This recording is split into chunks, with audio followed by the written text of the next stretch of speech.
One of the things, there were a bunch of us who were the first generation of folks to go through college.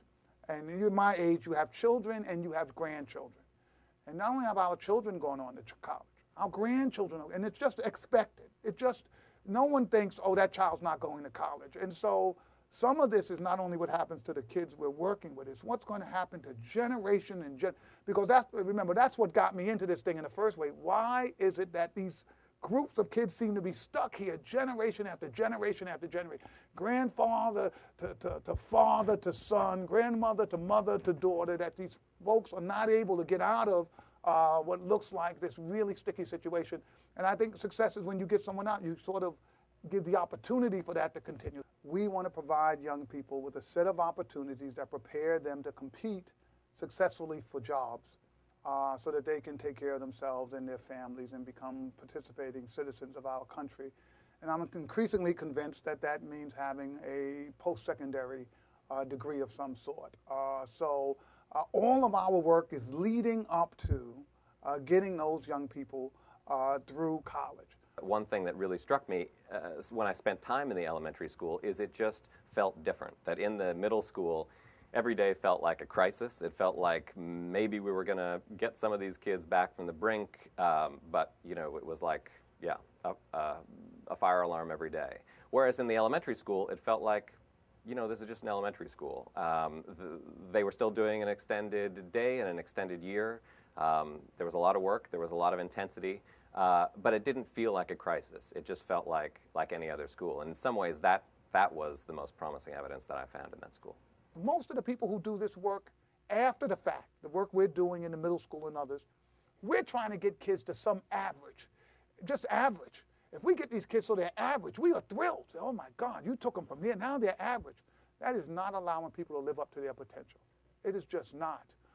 To allow people to live up to their potential, kids have to be on grade level, then you got to push them as hard as you can push them.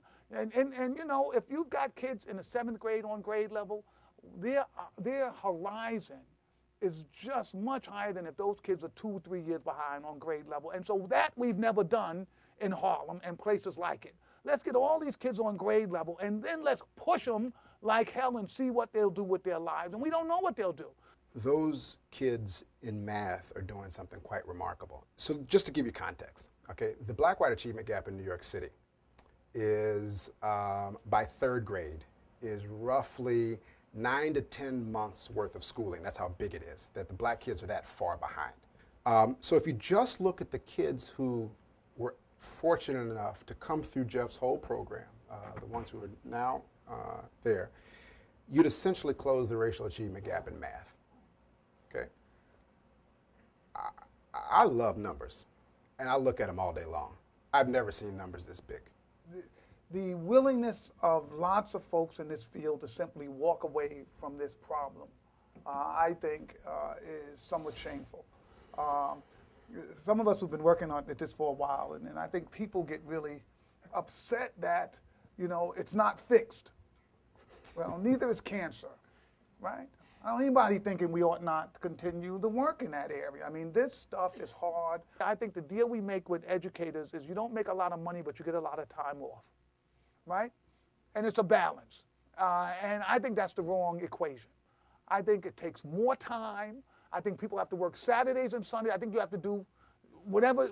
And you know what? If I'm motivated, then I'm going to do whatever I have to do to sort of get to that level. And for young people, that's different things in different places. And we need the freedom to, I think, allow folk to do that. So I really think that some of this is that we just don't have the right incentive system in this. And then to me, some of the market forces would take over.